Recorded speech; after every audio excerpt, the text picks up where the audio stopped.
I've daily driven my 2025 MX-5 Miata for about 4,000 miles now. And I have some new concerns that I need to share with you. And thanks to the FCC, I now need to drive this 14 hours in one day in what is sure to be a torture test of my body and my mind. Let's get into it. Today, we're going to focus on the Miata, but for context, I am traveling 700 miles round trip to buy a soon-to-be banned drone. This baby aircraft was on Amazon with a huge markup at the time of filming. However, it was also available in one store located in New York City of all places. I'm making this purchase to become a more well-rounded videographer and to improve the channel, so please subscribe and hit the notification bell if you enjoy the content and want to watch it get better. Thank you. Over the last 4 months that I've owned the MX-5, I've found it to be an excellent city companion, but there are some safety issues that I think I just overlooked initially. So obviously, yeah, the car is, 2,300 pounds. It did go through a European crash test and it did fine back then in 2016, but there's gonna be a safety compromise. We get that. You don't have curtain airbags, you just have the side airbags that are in the seat and the front airbags. But something that tall people should also consider is their head. So I know that I'm gonna need a roll bar. The factory rollover hoops are they're built out of aluminum. They can handle the weight of the car, but like a serious rollover, you're definitely going to want a proper roll bar back there. Or if you want to track the car at all, and maybe you could, like autocross events, you don't need to install a roll bar in a lot of cases, but track cross, that you're going to need it. And you need to make sure that your head isn't taller than the roll bar with a helmet on. At the moment, even without a helmet, I'm over it. So I need a taller rollover bar, which I don't really have a whole lot of space. I mean that's already touching the top. So I really don't have much to go. The only other solution to give myself a little bit more clearance after installing a roll bar is a seat lowering kit. So that is the next thing that I want to install. The model that I'm looking at in particular is the JAS sliding rail one. It's supposed to drop the seat by a couple of inches, and they also offer a seat back lifting or raising kit, so that way it should allow for even better comfort for taller people. It's not cheap, and I'm not doing any sort of creator deal. We're gonna review that. I'm thinking I'll install it around December or so. The other major reason though why I want to install that is because my head not only has to worry about the rollover situation, it's even just any like regular accident. I've been sitting in here and like there was one time I bent over and just like hit my head right here. So in an accident where there's a lot of G-forces, hopefully my seatbelt locks quick enough and I don't end up hitting my head on this pillar. Maybe it's not that big of a deal, but another thing that could also be a problem is there's a metal beam right here, part of the soft top, that if I move my head a couple inches, I'm clobbering that. It's not like a 2-inch diameter high strength steel beam, but it still feels like it could cause some industrial grade concussions if you're my height, 6'3". As I've talked about in other videos, I do have enough space, just enough space to where I can heel toe downshift, and I can, obviously drive many hours at a time. It's not ideal, but for me, it's really just now a safety problem more than anything else. Also, I do want to talk about quality.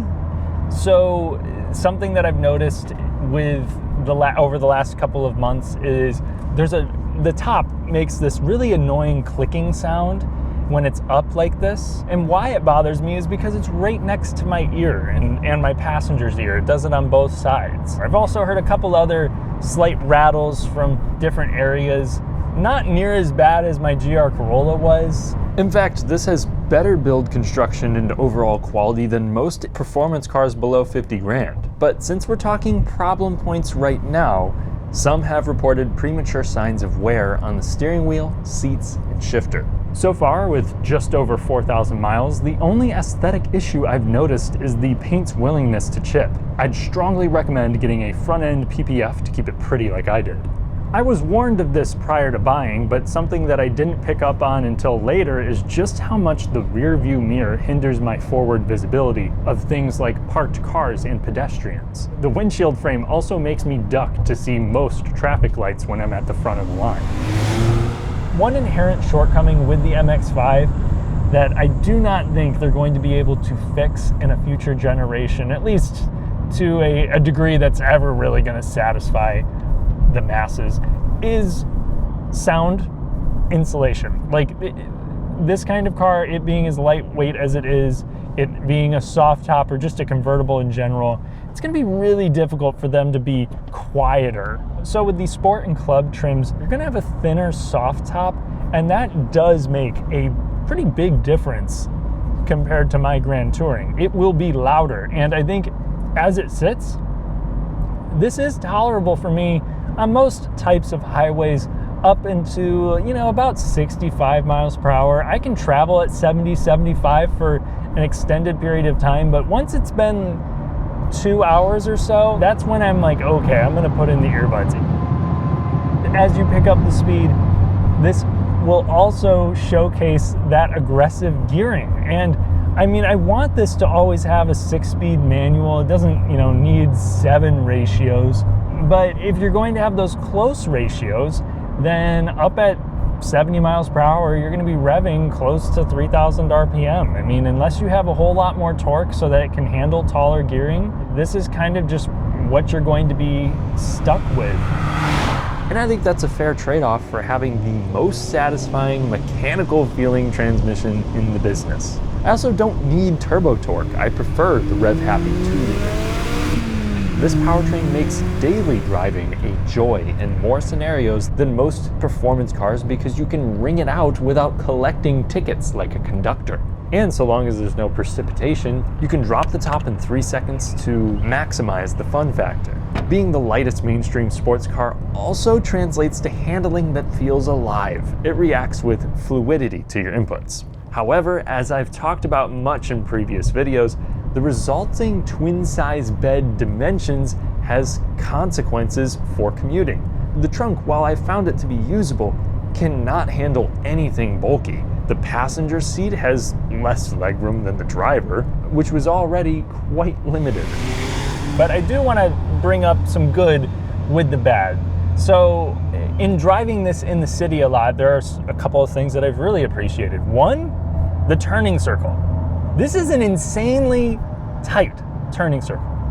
It being a longitudinally mounted engine, it's got more space for the wheels to turn tighter. And this car has such a short wheelbase that also lends it an advantage. And it's rear wheel drive, so there's no CV axles up there as well. So all three of those things it's like the trifecta of tight turning circles. Having steering angle like that is really important if you plan on drifting this at some point. Anyway, it's a breeze to parallel park, and it sips fuel in most settings. Over my ownership, I've averaged about 33 miles per gallon on premium fuel. That number jumps to 40 if I keep my speed reasonable on the highway. When I'm driving long trips like this one, I save $1 a gallon by using regular fuel. Personally, I have noticed an insignificant difference in fuel economy and performance. I would not recommend putting regular fuel in this thing and then beating on it. However, it should be safe for the engine. I spoke with an engineer about this, and it does pull timing, and it should result in a reduction of 1 to 3% supposedly in fuel mileage, helping this have similar running costs to a Civic. Even when I had a flat tire in the middle of nowhere, the replacement rubber was $60. You really can't beat that. This is a car meant to be enjoyed, not necessarily meant to be commuted in, but so far my consensus is that if you want to daily drive one of these, you can. Just be ready to make compromises in safety, road noise, or your ability to haul large boxes and long people. Well, we are in New York. It is definitely a little bit more stressful to drive here than Richmond, but so far, it's really cool. I've never driven here. I've only been here once in like the middle of winter, and definitely different vibes now. I'm kind of glad that I came out here. So far, my body is holding up okay. My back, now 7 hours into this journey, is starting to feel a little bit sore. It's pretty tolerable.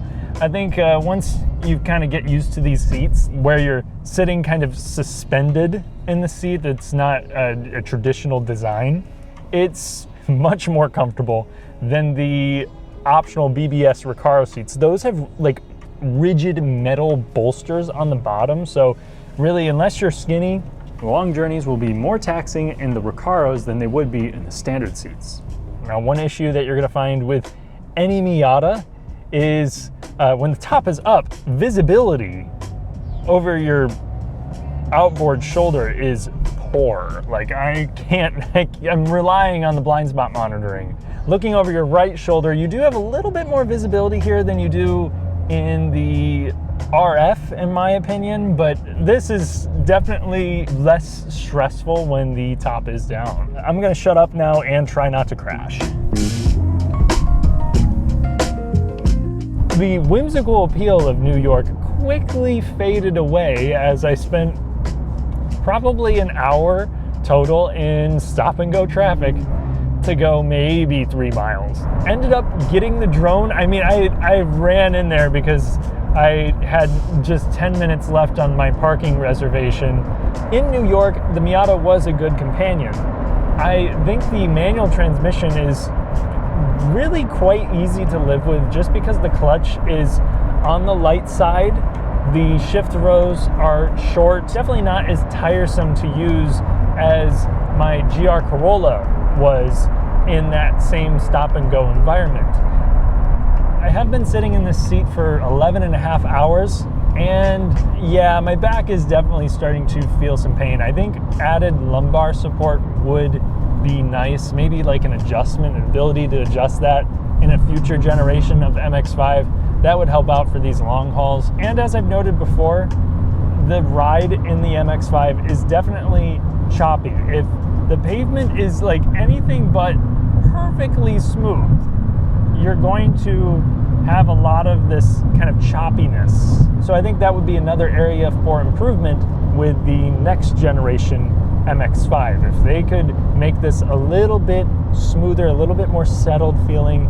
I think it's already forgiving enough. Like, these potholes, they don't really bother me a whole lot.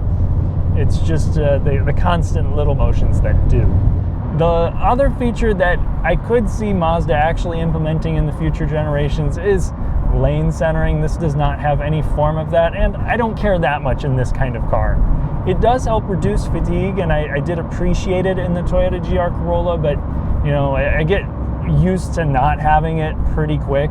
I have similar thoughts about the lack of adaptive cruise.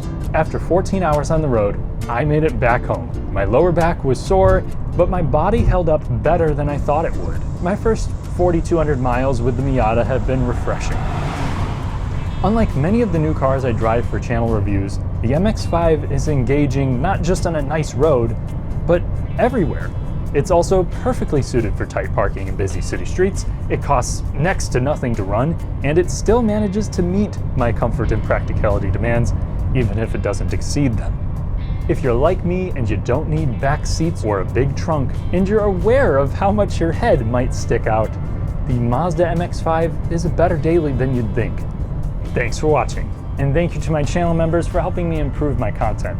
For additional videos, consider joining, and I'll catch you in the next one.